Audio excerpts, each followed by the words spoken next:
Bonsoir à toutes et à tous, il est 22 heures, heureux de vous retrouver pour cette nouvelle édition. Voici les titres. Le président de la République, Ismaël Omar Guelleh, a condamné fermement aujourd'hui l'attaque menée par une bande armée contre nos troupes basées à Garabtissane dans la région de Tadjoura. Et à Tadjoura, justement, clôture de la réunion sur la réflexion, la coordination et l'harmonisation de l'action gouvernementale. Et sécurité et énergie à la table de la communauté politique européenne. Voilà pour les titres, bonsoir à tous. Ce communiqué donc, il nous est parvenu cet après-midi du ministère de la Défense indiquant, je cite, « Dans la nuit du 6 au 7 octobre 2022, aux environs de 2 heures du matin, un groupe terroriste dénommé Fruits d'Armée a attaqué les troupes basées à Garabtissane du régiment de Tadjoura. Cette bande est bien connue pour ses actes odieux et criminels, consistant donc à terroriser et piller les populations des secteurs éloignés du pays. Malgré que nos militaires se soient défendus vaillamment, cette attaque aura causé la mort de 7 de nos soldats, 4 blessés ainsi que 6 portés disparus. Les renforts sont sortis aussitôt afin de soutenir cette unité avancée. À l'heure qu'il est, la poursuite est en cours. Tous les moyens humains et matériels sont engagés pour neutraliser ces terroristes et retrouver nos 6 portés disparus. Le président de la République, Ismaël Omar Guelleh, a condamné fermement cette attaque terroriste et a exprimé ses sincères condoléances aux familles des victimes. Le chef de l'État affirme que tous ces malfaiteurs seront poursuivis, arrêtés et présentés devant la justice. Le ministère de la Défense compte sur l'appui de la population de la région pour signaler ou fournir les éventuelles informations qui permettront de retrouver leurs traces. Fin de citation. Nous restons à Tadjoura, c'est dans une dynamique de mise en œuvre des politiques publiques dont l'objectif est de faire de la République de Djibouti un pays émergent que le gouvernement avait organisé un atelier de réflexion sur l'action gouvernementale. Ce séminaire de 2 jours revêtait son importance. Tous les membres du gouvernement se sont rassemblés à Tadjoura. La salle de conférence du Sable Blanc a servi de carrefour de réflexion, un vivier d'idées et de propositions pour améliorer la gouvernance publique. Ces concertations de haut niveau sur l'action publique avaient à l'ordre du jour plusieurs thématiques avec pour finalité se mettre en synergie au service de la population. En effet, cette capitalisation de la politique nationale d'évaluation est le fruit d'un long processus participatif et inclusif des acteurs étatiques, en d'autres termes, de s'imprégner et avoir une lecture commune des missions du gouvernement, un travail de complémentarité et de solidarité dans une grille de thématiques transversales. Et durant cette réunion, le Premier ministre a prononcé un important discours. Il a indiqué qu'il fallait diversifier notre économie avec une ouverture sur les secteurs privés, car le tourisme, a-t-il rappelé, constitue un levier important du développement durable. En prenant la parole, le modérateur a fait une première synthèse de la première journée de la retraite. À mon tour, j'introduis donc un mot sur la nécessité de diversification de notre économie avec une ouverture sur le secteur privé. Le tourisme constitue un levier important du développement durable. Thématique 5, Djibouti, Beyond the Port, le tourisme à l'honneur. À son tour, le ministre du Commerce a procédé à sa présentation sur cette thématique, rappelant que Djibouti est tributaire d'une économie des services qui représente plus de 70% du PIB, avec une faible contribution de 3% du tourisme, est un secteur embryonnaire actuellement, mais à forte potentialité de développement, car le pays dispose notamment des sites touristiques exceptionnels. En adoptant une stratégie quinquennale, le pays a adopté un modèle de tourisme culturel et environnemental pour le développement de ce secteur. Le ministre a présenté le bilan des actions entreprises.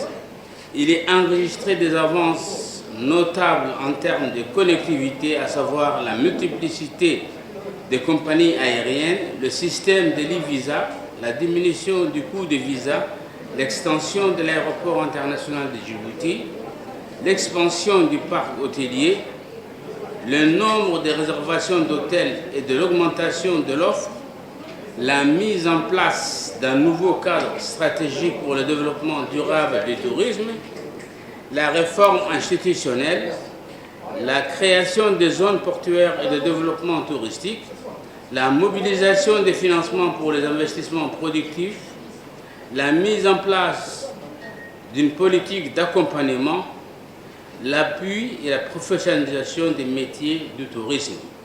Cependant, le secteur du tourisme est confronté à un certain nombre de difficultés.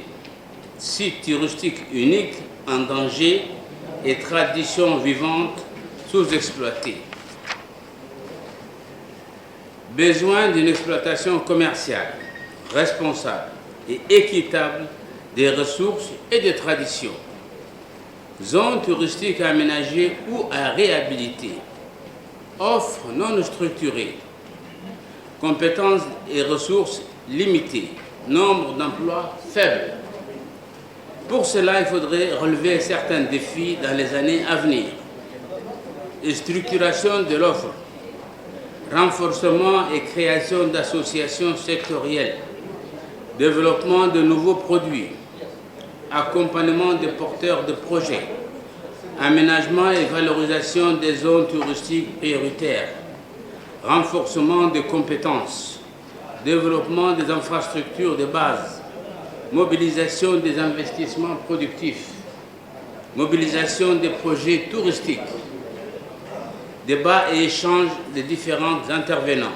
À l'issue de la présentation, les intervenants ont soulevé les éléments suivants: la qualité et le nombre d'infrastructures d'accueil, l'amélioration des comportements de la culture d'accueil et des infrastructures adéquates, l'aéroport à l'hôtel, la valorisation des diplômes en arabe dans la filière d'hôtellerie, la professionnalisation de la chaîne de valeur, l'orientation stratégique du tourisme de masse à l'intérieur comme dans la région. Certains considèrent qu'on fait de surplace depuis 30 ans. Valorisation de la dimension écologique avec la protection des sites naturels exceptionnels. Le secteur est considéré comme un vivier d'emplois non exploités efficacement. Formation des ressources humaines dans le secteur. Absence du tourisme local, c'est-à-dire les nationaux. Mais je voudrais vous dire aussi, quelqu'un disait qu'avec 100 000 touristes par an, nous pouvons gagner. Moi, je vous promets qu'un seul hôtel va vous amener 120 000 touristes par an. Poursuivant son intervention, le Premier ministre a rappelé aux membres du gouvernement qu'il fallait donc veiller à la concrétisation de la feuille de route du président de la République. Mesdames et messieurs les ministres, nous voilà à la fin de notre séminaire gouvernemental qui est notre deuxième édition dans un cadre agréable, propice aux échanges et réflexions. Je prends note qu'il faudra augmenter le nombre des retraites pour faciliter plus d'échanges et de dialogues entre nous. Je veillerai personnellement à mettre en application toutes les mesures et recommandations adoptées lors de ces 2 journées de travail. Notre responsabilité est de veiller collectivement à la concrétisation de la feuille de route du président de la République. Nous avons longuement évoqué et discuté de la rigueur, de la discipline, de la responsabilité collective, de la cohérence, de la cohésion, de la solidarité gouvernementale pour que notre action soit effective, efficace et efficiente. Aussi, ce séminaire nous a soudés encore plus et fut l'occasion d'avoir une compréhension harmonisée des difficultés et des défis à relever. Les thématiques abordées ne sont pas anodines, car elles nous ont permis de mesurer l'ampleur de la tâche qui nous attend pour être aux côtés du président de la République. J'ai foi en notre combativité et synergie pour relever ensemble tous ces défis. nous ne perdons pas de vue que nous sommes à quelques mois d'une échéance électorale importante pour notre coalition. Une coalition qui s'engage et gagne pour le bien-être de la population, du peuple djiboutien. Je ne saurais clore mes propos sans féliciter les différents intervenants pour leur qualité de présentation. Je félicite également le secrétariat pour le travail d'appui fourni lors de ces 2 journées. Et je remercie au nom des membres du gouvernement, même si elle fait partie du gouvernement, Madame Safia Mohamed Ali Gadili pour l'appui logistique.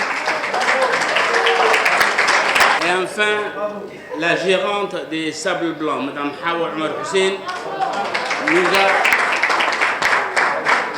nous a prouvé que nous pouvons et devons faire confiance à nos promoteurs touristiques. Et je recommande à tous et à toutes de revenir ici pour vos séjours privés et vos ateliers de travail. Je vous remercie encore une fois.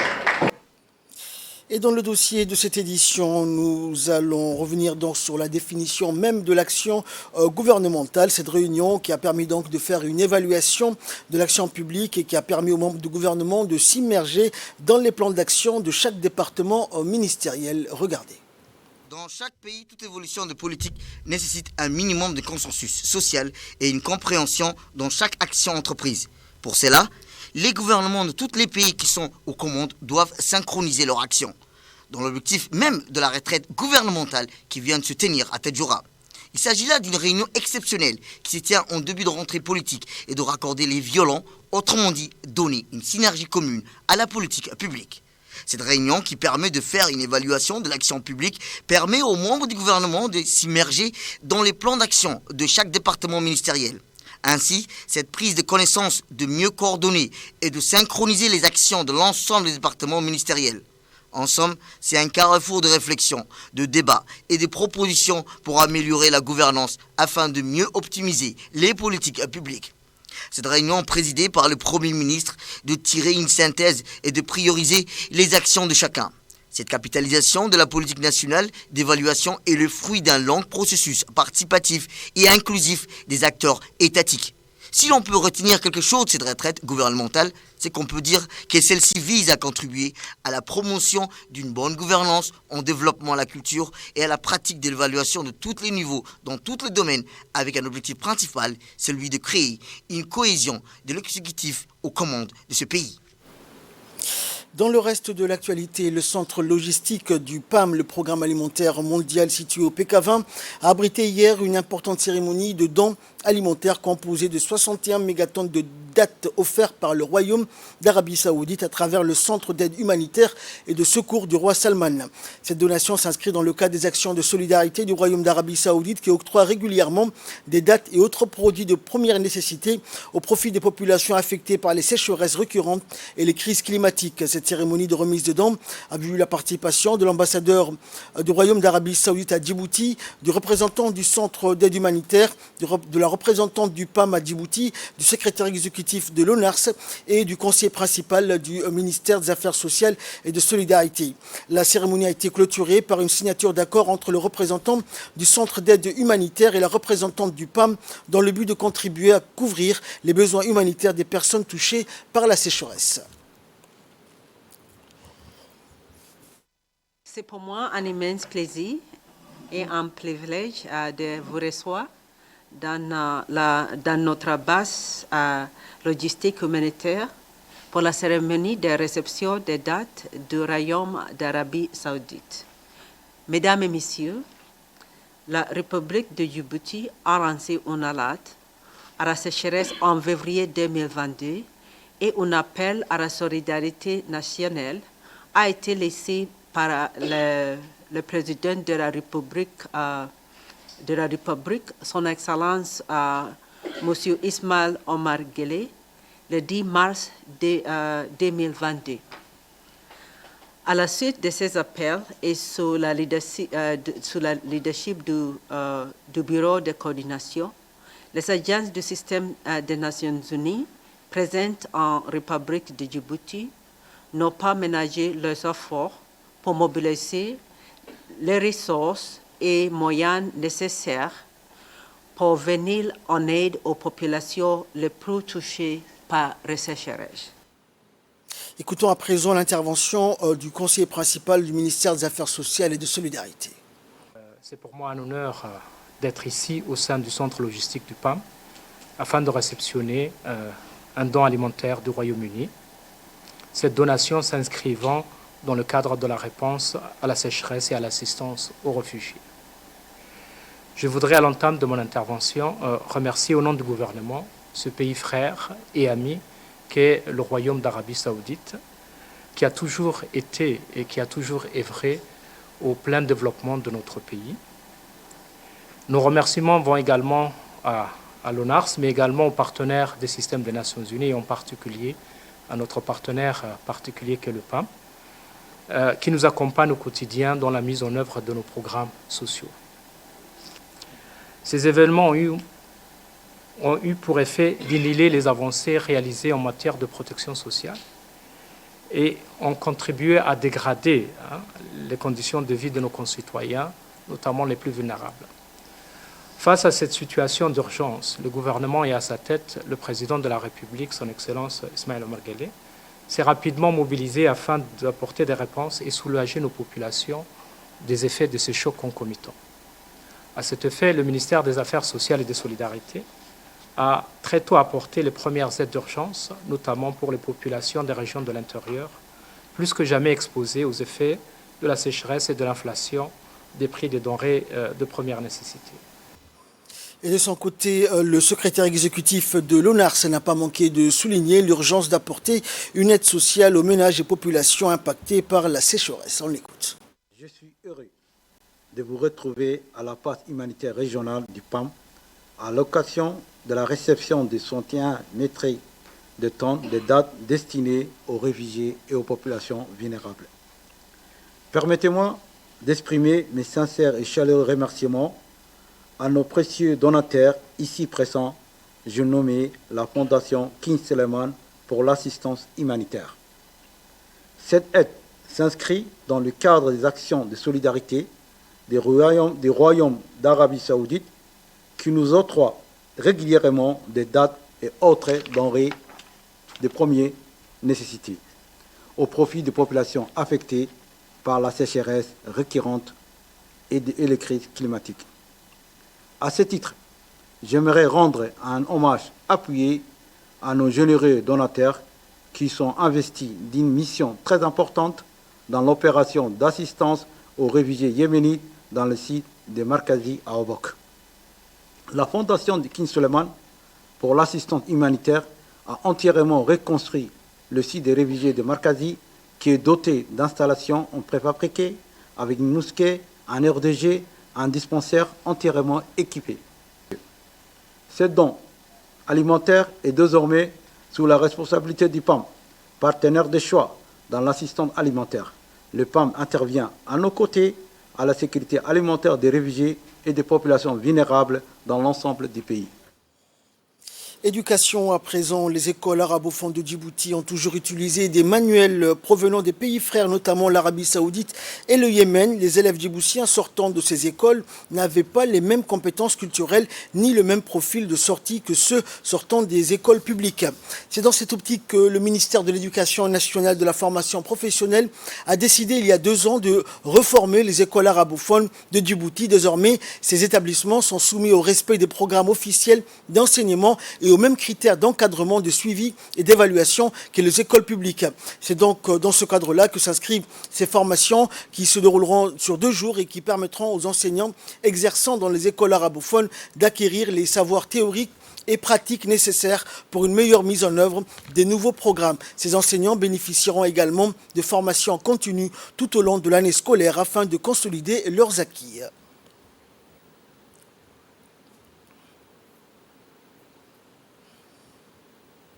Écoutons pour plus de précision l'intervention du directeur général de l'enseignement. Je crois que c'est un début, monsieur le directeur, et cette formation va se poursuivre également tout au long de l'année, ce qui permettra d'avoir